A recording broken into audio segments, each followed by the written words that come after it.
नमस्कार, खास खबरों के साथ आपके साथ मैं कमरुद्दीन खान हाजिर हूं। बात करेंगे कोरोना की। देश में कोरोना का कोहराम लगातार जारी है। 24 घंटे में 90,000 से ज्यादा नए केस मिले हैं। 24 घंटे में 1,290 लोगों की मौत हुई है। 50 लाख के पार मरीजों का आंकड़ा पहुंच चुका है। 39 लाख से ज्यादा मरीज हालांकि रिकवर भी हुए हैं। तो ये बड़ा अपडेट आपको दे रहे हैं, कोरोना से जुड़ा हुआ बड़ा अपडेट। 24 घंटे में 90,000 से ज्यादा केस सामने आ रहे हैं। तो देश में कोरोना का कोहराम लगातार जारी है और देश के हालात क्या हैं आपको बता रहे हैं। 24 घंटे में 1,290 लोगों की मौत हुई है कोरोना से। तो आंकड़े बहुत ही डराने वाले हैं और 50 लाख के पार आंकड़ा पहुंच चुका है। और हालांकि इसमें 39 लाख से ज़्यादा मरीज रिकवर भी हुए हैं और 82,066 लोगों की कोरोना से अब तक देश में मौत हो चुकी है।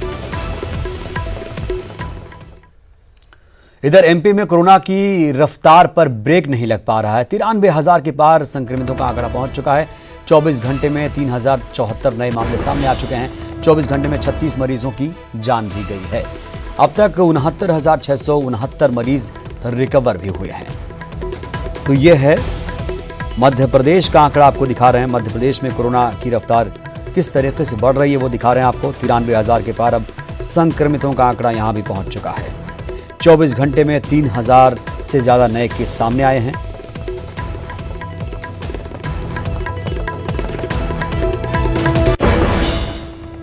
और इंदौर की बात करूं तो इंदौर में फिर कोरोना विस्फोट हुआ है। कोरोना के 393 नए मरीज मिले। कोरोना मरीजों की संख्या इस तरह से 17,940 पहुंच चुकी है और 24 घंटे में 6 मरीजों की मौत इंदौर में हुई है। तो बड़ा अपडेट इंदौर को लेकर यह है। 24 घंटे में अब तक सबसे ज्यादा 393 कोरोना संक्रमित मरीज मिले हैं और 473 मरीजों की अब तक मौत हुई है। और अब बात भोपाल की। भोपाल में कोरोना बेकाबू होता जा रहा है। कोरोना के 245 नए मरीज मिले हैं। सीआरपीएफ अस्पताल बंगरसिया से 17 लोगों की रिपोर्ट पॉजिटिव आई है। राजभवन से एक पुलिस जवान की रिपोर्ट भी पॉजिटिव आई है। आईटीबीपी कान्हा सैया से 3 जवानों की रिपोर्ट पॉजिटिव आई है।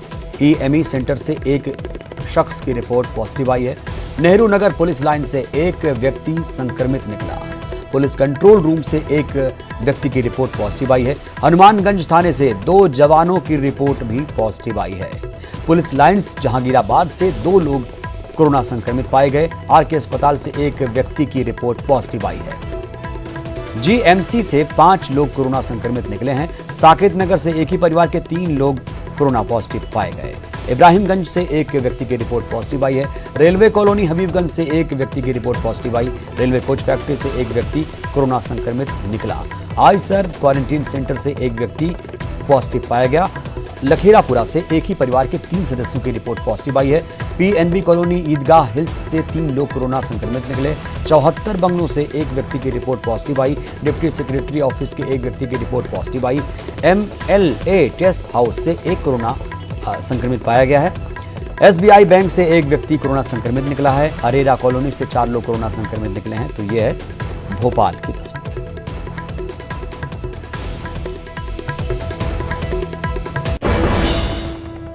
और अब बात छत्तीसगढ़ की। राजधानी की बात करते हैं। छत्तीसगढ़ में सबसे बड़ा कोरोना ब्लास्ट हुआ है। 24 घंटे में रिकॉर्ड 3,450 नए मरीज मिले। रायपुर से सबसे ज्यादा 1,015 नए मरीज मिले। कोरोना से कल 15 लोगों की जान गई थी। कल कोरोना के 1,129 मरीज रिकवर हुए थे। एक्टिव मरीजों की संख्या इस तरह से 35,951 पहुंच चुकी है। कुल पीड़ितों की संख्या इस तरह से 70,777 हो चुकी है। कोरोना से अब तक 588 लोगों की मौत हुई है। अब तक 34,238 ने कोरोना को मात दी है।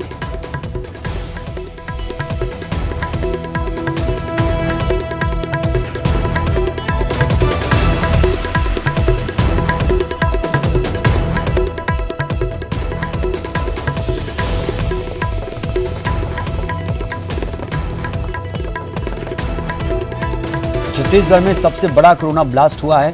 24 घंटे में रिकॉर्ड 3,450 नए मरीज मिले हैं और वहीं मध्य प्रदेश की बात करें तो मध्य प्रदेश में भी कोरोना की रफ्तार पर ब्रेक नहीं लग पा रहा है। यहाँ भी आंकड़े डरा रहे हैं। 93,000 के पार संक्रमितों का आंकड़ा पहुंच चुका है मध्य प्रदेश में। 24 घंटे में 3,074 नए मामले सामने आ चुके हैं। 24 घंटे में 36 मरीजों की जान मध्य प्रदेश में गई है। अब तक 69,669 मरीज हालांकि ठीक भी हुए हैं। तो ये आपको कोरोना से जुड़ी हुई बड़ी अपडेट दे रहा है। एमपी में कोरोना की रफ्तार पर ब्रेक नहीं है और आंकड़ा 93,000 के पार पहुंच चुका है।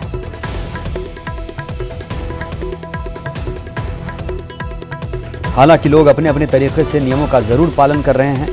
मास्क भी लगाया जा रहा है, सोशल डिस्टेंसिंग भी हो रही है, सैनिटाइजर का इस्तेमाल भी हो रहा है। लेकिन इसके बावजूद अगर आंकड़े बढ़ रहे हैं तो क्यों बढ़ रहे हैं, ये बड़ा सवाल है।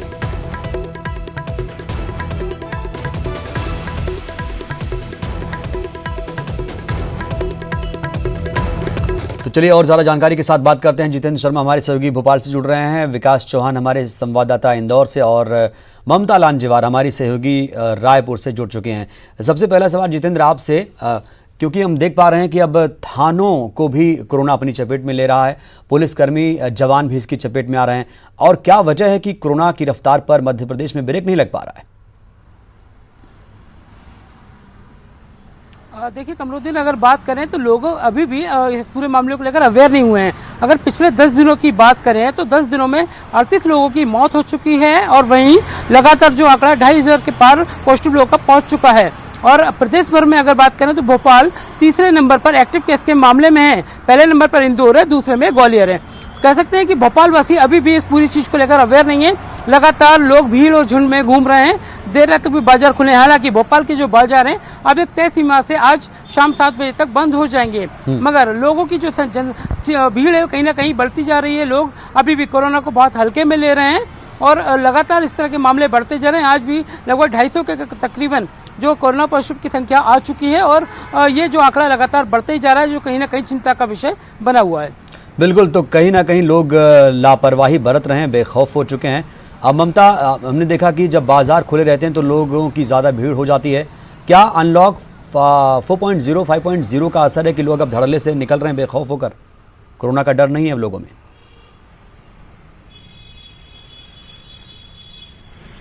देखिए, छत्तीसगढ़ की अगर हम बात करें तो लगातार रिकॉर्ड तोड़ मामले आ रहे हैं और जिस तरीके से हम शुरुआती तौर पे काफी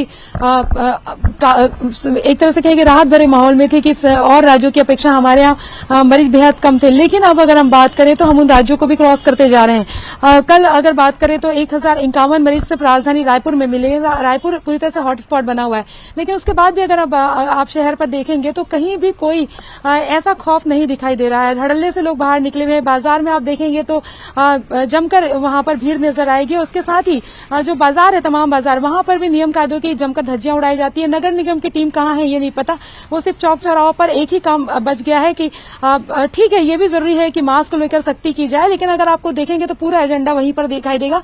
लेकिन अगर दुकानों बाजारों को जिस तरह से इंस्पेक्शन करना चाहिए, जगह जगह जाकर जिस तरह से एक्टिव रहना चाहिए, वो चीज नजर नहीं आ रही है। दूसरी बात ये है कि जो जांच का दायरा, जिस तरह से मरीज बढ़ते जा रहे हैं, जांच का दायरा और भी ज्यादा बढ़ाने की जरूरत है, व्यवस्था दुरुस्त करने की जरूरत है। और कहीं न कहीं तमाम तरह के दावे तो जरूर किए जा रहे हैं, लेकिन ये जो दावे हैं और जो आंकड़े सामने आ रहे हैं वो अपने आप में जो है वो मैच नहीं खाते हैं। और जिस तरीके से संक्रमण लगातार बढ़ते जा रहा है, अब लोगों के ऊपर है, ना किसी सरकारी इंतजाम के भरोसे रहे, जहां तक हो सके खुद से सोशल डिस्टेंसिंग का पालन करें, जितना हो सके कम निकले। खासतौर पर राजधानी रायपुर की अगर हम बात करें तो पूरी तरह से हॉटस्पॉट बना हुआ है। विशेषज्ञ तो ये भी कहते हैं कि बहुत ज्यादा एसिम्प्टोमेटिक मरीज भी जो है वो भी आपको पता ही नहीं है। हर वक्त इस शंका से भरे रहना चाहिए कि मैं भी कोरोना पॉजिटिव हो सकता हूं, सामने वाला भी कोरोना पॉजिटिव हो सकता है। तो जितना ज्यादा अगर सोशल डिस्टेंसिंग का पालन कर सकते हैं, घर में बाहर तमाम जगहों पर, वो करना चाहिए। और मास्क तो अनिवार्य है ही। इसके साथ ही अगर हम बात करें तो अब ये एक चीज और कही गई है कि स्टिकर जो है वो लगाना अनिवार्य होगा घरों के बाहर जो कोरोना संक्रमित है, यहाँ पर कोरोना पॉजिटिव जो है वो पेशेंट है, और अगर कोई इस स्टिकर को निकालता है, करता है उसके ऊपर कड़ी कार्रवाई की जाएगी। और हर्ड इम्यूनिटी को लेकर सर्वे की बात कही जा रही है। 10 जिलों में आज से सर्वे शुरू होगा। तमाम कवायदे तो हैं, लेकिन उसके बीच में अगर हम बात करें जिस तरह रोज मरीज बढ़ रहे हैं, ये बेहद डरावने वाली चीज है और अब लोगों को और भी ज्यादा संभल जाना चाहिए, क्योंकि जिस तरीके से हम देख रहे हैं मामले 60,000 से ऊपर मामले आ गए हैं। और पहले तो अनुमान यही लगाया गया था कि सितंबर तक के जो है 30-40 हजार तक के मामले होंगे, लेकिन अब तो ये कहा जा रहा है कि पूरे सितंबर के आखिरी तक 1 लाख तक मामले न पहुंच जाए। तो ये इस चीज को आम लोगों को भी समझने की जरूरत है और सरकारी जो इंतजाम है उसको दुरुस्त करने की जरूरत है। जी बिल्कुल, तो आपने सही कहा ममता कि जो सरकार के दावे हैं और जो कोरोना के आंकड़े हैं वो आपस में मैच नहीं खा रहे हैं। हमारे सहयोगी विकास भी जुड़े हैं इंदौर से, मिनी मुंबई कहते हैं इंदौर को। विकास, आप बताइए इंदौर में कोरोना के कैसे हैं हालात और क्या मिनी मुंबई में भी लोग बेखौफ हो चुके हैं अब?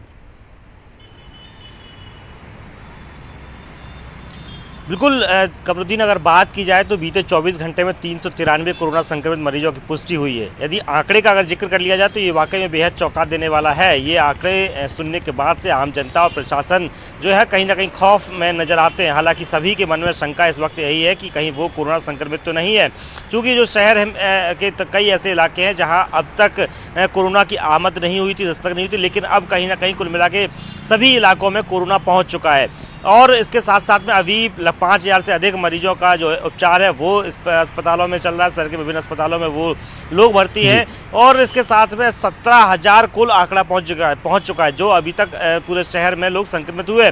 तो कहीं ना कहीं ये जो आंकड़े हैं ये बेहद चौंकाने वाले हैं। 400 से अधिक लोगों की कोरोना के कारण अब तक जान जा चुकी है और शुरुआत से ही कोरोना की जो भयावहता है वो इंदौर में देखने को मिली। लगातार संक्रमण जो है वो कहीं ना कहीं इंदौर में ज़्यादा देखा गया शुरुआत से। और ये कयास लगाए जा रहे थे कि जो लोग हैं वो कहीं ना कहीं अब दहशत में होंगे, डरे हुए होंगे, कोरोना के प्रोटोकॉल का पालन करेंगे। और कोरोना प्रोटोकॉल का यदि पालन यदि ईमानदारी से होता है तो कहीं ना कहीं संक्रमण जो है वो शून्यता और शिथिलता की ओर चला जाएगा। लेकिन बावजूद इसके मौजूदा वक्त में जो हालात है वो आज भी पहले से कहीं ज़्यादा बेकार ही नजर आते हैं। अभी भी संक्रमण जो है उसकी जो अधिकता शहर में देखने को मिलती है। कई इलाकों में संक्रमण अभी भी व्याप्त है। तो ये बेहद चौंकाने वाला विषय है आम जनता के लिए भी, प्रशासन के लिए भी। आखिर कैसे क्या नए नियम अपनाए जाएं, कैसे कोरोना प्रोटोकॉल का पालन किया जाए ताकि शहर में अब जो कोरोना संक्रमण है वो शून्यता की ओर चला जाए, शिथिलता की ओर चला जाए। लेकिन जो अभी भी आंकड़े हैं वो 5,000 से ज़्यादा एक्टिव केस हैं। ये 5,000 का जो आंकड़ा है ये बेहद बड़ा आंकड़ा है, चूँकि यही वजह है कि जब तमाम जो अस्पताल हैं वो पहले से एंगेज बने हुए हैं। इसीलिए जब अक्सर लोगों को पता चलता है कि वो कोरोना संक्रमित हैं तो समय से उनका इलाज शुरू नहीं हो पाता है। चूँकि जो निजी अस्पताल है वहाँ ये तय किया गया था कि कुछ अधिकतम संख्या जो है, जो क्षमता है उसके मुताबिक वहाँ पर मरीजों का इलाज किया जा सकता है कोरोना संक्रमितों का, लेकिन वो जो बेड है वो फुल हो जाते हैं। इस वजह से शुरुआती वक्त में इलाज कई बार नहीं मिल पाता। इसलिए ये होम आइसोलेशन पर भी जो ध्यान दिया गया, लोग जो है वो भी होम आइसोलेशन की तरफ अपना अधिक ध्यान आकर्षित कर रहे हैं और डॉक्टरों से भी इस बात की अपील करते हैं कि उन्हें होम आइसोलेट कर दिया जाए। तो कुल मिला के आसपास के जो इलाके हैं वहाँ के जो मरीज हैं वो भी कहीं ना कहीं इंदौर की तरफ कूच कर रहे हैं। इंदौर में जब वो पहुँचते हैं तो उनकी हालात जो है वो कहीं ना कहीं गंभीर हो जाती है। इस वजह से जो प्रशासन के लिए ये भी चुनौती का विषय बना हुआ है कि आखिर कैसे इंदौर के लोगों के लिए और बाहर से आने वाले लोगों के लिए समय पर इलाज मुहैया कराया जा सके। ये आपने बड़ी बात कही, पॉइंट वाली बात विकास की। एक चुनौती है कि कैसे उनका इलाज सही तरीके से समय पर किया जाए। जितेंद्र, हम देख पा रहे हैं कि जो पुराने नियम है वो धराशायी हो चुके हैं। कोई नियम काम नहीं कर रहा है कोरोना में, क्योंकि नियम काम करता तो इसकी रफ्तार घटती, लेकिन ऐसा हो नहीं पा रहा है। क्या अस्पतालों की व्यवस्थाएं हैं और क्वारंटीन सेंटरों की व्यवस्थाएं हैं, क्या सब कुछ दुरुस्त है वहां पर? अस्पतालों की व्यवस्थाएं की बात करूं तो देखिए कमरुद्दीन, अगर बात करें तो सरकार और जो मंत्री हैं लगातार उस पूरे जुटे हुए हैं कि कहीं ना कहीं कोरोना की रफ्तार कम हो जाए, मगर जो मैदानी अमला है, प्रशासनिक अमला है, कहीं ना कहीं वो लचर है, वो अपने दफ्तरों से बाहर नहीं निकल पा रहे हैं। उन्हें खुद अपनी जान की पड़ी है, तो इसलिए उन्होंने जनता को भगवान भरोसे छोड़ दिया। आज भी अस्पतालों में लोग लंबी कतारें लगा के खड़े हैं। लोग आज भी बाजारों में इसी तरह घूम रहे हैं। जिस तरह से पहले सख्ती बरती जाती थी उस समय आज ऐसी कोई सख्ती नहीं बरती जा रही, जिसका खामियाजा भोपाल वासियों को उठाना पड़ रहा है। बिल्कुल सख्ती नहीं बरती जा रही है। ममता, अगर मैं रायपुर के संदर्भ में राजधानी की बात करूं तो वाकई ऐसा देखा जा रहा है कि अब पहले जब आंकड़े 500 हुआ करते थे मार्च में या अप्रैल में, तब लोग बहुत ज़्यादा खौफ में थे, उनके दिल में एक डर था कि कोरोना हो जाएगा। लेकिन अब देख पा रहा हूं कि उस तरह से डर लोगों के दिल से ख़त्म हो गया है। सरकार भी लगातार केंद्र को पत्र लिख रही है कि कोरोना के लिए मदद कीजिए। सरकार अपने स्तर पर छत्तीसगढ़ में क्या कर रही है, जानना चाहूंगा।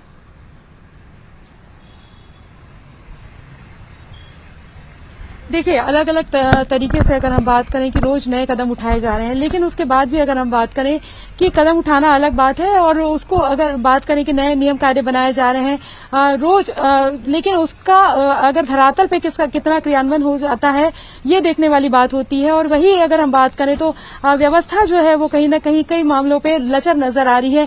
दूसरी बात ये अगर हम बात करें तो लोगों को भी पता है कि किस तरीके से संक्रमण फैल रहा है, लेकिन जिस तरीके से उन्हें भी अपने खुद होकर सख्त होना चाहिए वो सख्ती भी खुद के प्रति नजर नहीं आ रही है, वो अनुशासन भी नजर नहीं आ रहा है। तो ये एक बड़ी वजह है कि संक्रमण लगातार फैलता जा रहा है। और ये भी अब लग रहा है कि जो शुरुआती तौर पे जो आंका गया वो ऐसा लग रहा है कि बेहद हल्के तौर पे जो है पूरे मसले को अगर हम बात करें संक्रमण का जो एक अंदाजा लगाया गया कितना संक्रमण हो सकता है, उस आशंका को जो है काफी हल्के से लिया गया। ये एक चीजें सामने आ रही है। और बीच में जो अगर कहें कि ढील जो हुई है उसका भी खामियाजा अगर कहें कि अब ये जो बड़े संक्रमण के रूप में दिखाई दे रहा है। और अब तो ये बड़ी चुनौती है कि कैसे इस संक्रमण को रोका जाए। हालांकि रोज अगर बात करें तो रोज अलग अलग तरह के नियम बनाए जा रहे हैं। जैसे आज यह है कि स्टिकर हालांकि पहले से था, लेकिन फिर अब ये कह दिया गया कि स्टिकर आपको सख्ती से लगाना ही पड़ेगा, इस पर कार्रवाई होगी। अगर आप जानकारी गलत देते हैं तो होम क्वारंटाइन को लेकर अगर हम बात करें, होम आइसोलेशन को लेकर पहले था कि 3 BHK होना चाहिए, फिर नियम कायदों में ढील दी गई है कि अगर आपके पास एक कमरा होना चाहिए, हवादार होना चाहिए। ऐसे रोज चूंकि मरीज ज्यादा बढ़ते जा रहे हैं, जो अगर हम बात करें तो कोविड सेंटर जो है वहां पर जगह नहीं है। अस्पतालों में रोज कहा जा रहा है कि बेड जो है, ये नियम बनाया गया था बीच में जो बैठा हुई थी उसके बाद में कि अस्पतालों को ये बताना पड़ेगा कि कितने बेड जो है वो खाली है। और बिल्कुल कहीं ना कहीं ममता बात यह है कि अस्पतालों की जो व्यवस्थाएं हैं, जो बदहाली है वहां पर, उसको भी दुरुस्त करने की जरूरत है और क्वारंटीन सेंटरों को तो और ज्यादा दुरुस्त करने की जरूरत है। बहुत बहुत शुक्रिया ममता, जितेंद्र और विकास आपका। ब्रेक के बाद हाजिर हूं खबर खंडवा से, जहां यात्रियों से भरा अनियंत्रित वाहन पलट गया। 2 लोगों की मौत हो गई हादसे में, 40 लोग घायल बताए जा रहे हैं और 10 की हालत गंभीर है, जिन्हें इंदौर रेफर कर दिया गया है। तो बड़ी खबर आपको बता रहे हैं, बाकी यात्रियों को सिविल अस्पताल में रेफर किया गया है। सनावद पुनासा रोड की ये घटना आप तक पहुंचा रहे हैं। मोरघड़ी निवासी हैं सभी यात्री, सिंगाजी महाराज के दर्शन करने जा रहे थे ग्रामीण। तो सिंगाजी महाराज के दर्शन करने जा रहे ग्रामीणों को आपको बता दें यहां पर बड़ी क्षति पहुंची है। 2 लोगों की जान गई है, 40 लोग घायल हुए हैं। यात्रियों से भरा अनियंत्रित वाहन पलटा है। 10 लोग गंभीर हैं, जिन्हें इंदौर के लिए रेफर कर दिया गया है। बाकी यात्रियों को सिविल अस्पताल में रेफर किया गया है। सनावद पुनासा रोड की एक घटना है, यहाँ पर दर्दनाक सड़क हादसा हुआ है। खंडवा से ये बड़ी खबर आपको बता रहे हैं, जहां पर अब 10 गंभीर घायलों को इंदौर रेफर किया गया, जबकि बाकी यात्रियों को सिविल अस्पताल में रेफर किया गया है। ज्यादा जानकारी के साथ हमारे सहयोगी हरेंद्र नाथ ठाकुर जुड़े हैं खंडवा से। हरेंद्र, क्या ताजा जानकारी आपके पास इस हादसे को लेकर? कमरुद्दीन, बताना चाहूंगा बड़ा दुखद हादसा है, क्योंकि ये मोरगढ़ी के जो लोग हैं ये खुशी खुशी अपने परिवार के साथ, अपने रिश्तेदारों के साथ सिंगाजी जा रहे थे दर्शन के लिए। मन्नत उतरना था बच्चों की, लेकिन तभी बीच में एक गाय जो सड़कों पर आवारा गाय घूमती है, उसको बचाने के चक्कर में ये आयसर अनियंत्रित हो जाती है। अनियंत्रित होकर के जो वाहन पलटती है उसमें जो सवार लोग थे वो बुरी तरह से घायल हो गए। इसमें से 2 लोगों, जो भानु यादव और केसर भाई, एक महिला और एक पुरुष की मौके पर ही मौत हो जाती है। बाकी जो घायल हैं उनको कुछ को इंदौर रेफर किया गया, कुछ को सनावद अस्पताल में रेफर किया गया है। हरेंद्र, 10 लोगों की हालत नाजुक बताई जा रही है, उन्हें इंदौर रेफर किया गया है। जानना चाहूंगा कि वहां पर क्या व्यवस्थाएं हैं, कैसी व्यवस्थाएं थी वहां पर हादसे के बाद? जी, व्यवस्थाओं का आरंभ था, वो काफी अफरा तफरी मची हुई थी वहां पर। हालांकि गनीमत ये रही कि जैसे ही 108 को फोन लगाया गया, तत्काल वहां पे एम्बुलेंस वहां पे पहुंच गई। एम्बुलेंस पहुंचते ही वहां पर व्यवस्थाएं चाक चौबंद कर दी गई। फटाफट यात्रियों को वहां से, चूंकि खंडवा दूर पड़ता है, सनावद सामने वहां से करीब है, इसलिए सनावद अस्पताल में इनको भर्ती किया गया और जो अति गंभीर लोग हैं उन्हें इंदौर रेफर किया गया। बहुत बहुत शुक्रिया हरेंद्र आपका। और खबर शाहजहांपुर से, जहां पर दर्दनाक हादसा सामने आया। सड़क पर खड़े ट्रक से यहां पर कार टकरा गई है। तेज रफ्तार कार खड़े ट्रक में जा घुसी। कार में सवार 2 लोगों की हादसे में मौत हो गई। NH 52 पर मक्सी के पास की घटना है। बड़ी खबर आपको बता रहे हैं इस वक्त की, जहां पर एक बड़ा सड़क हादसा सामने आया है। शाहजहांपुर में दर्दनाक हादसे में 2 लोगों की मौत हुई है। कार में सवार थे ये दोनों। NH 52 पर मक्सी के पास की यह घटना है।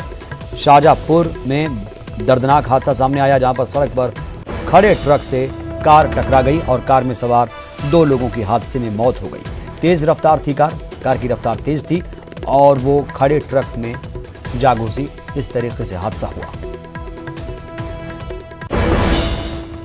और खबर सुकमा से, जहां आज सुबह करीब 9 बजे CRPF के एक जवान ने खुद को गोली मार ली। जवान सुकमा जिले के गादीरास कैंप में तैनात था।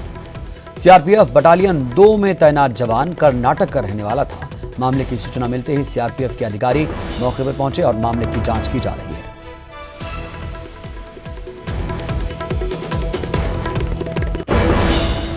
और बात जशपुर की, जहां मवेशी तस्करों और गौ सेवकों के बीच शुरू हुआ विवाद बढ़ता जा रहा है। हालात ये हैं कि आस्था थाने को छावनी में तब्दील कर दिया गया।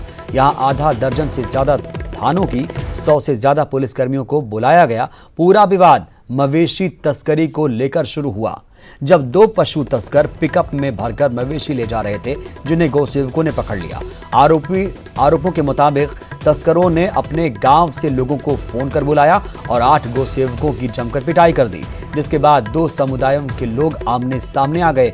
किसी तरह पुलिस प्रशासन ने दोनों पक्षों को समझा बुझाकर मामला शांत कराया। उसके बाद भी दोनों पक्षों के बीच तनाव बना हुआ है। गौ सेवकों का पक्ष मारपीट करने वाले तस्करों और उनके साथियों की गिरफ्तारी की मांग कर रहा है।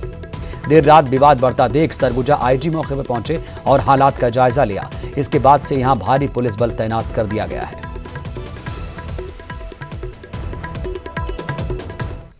इस बुलेटिन में इतना ही। ताजा तरीन खबरों के लिए आप देखते रहिए News 18 मध्य प्रदेश छत्तीसगढ़।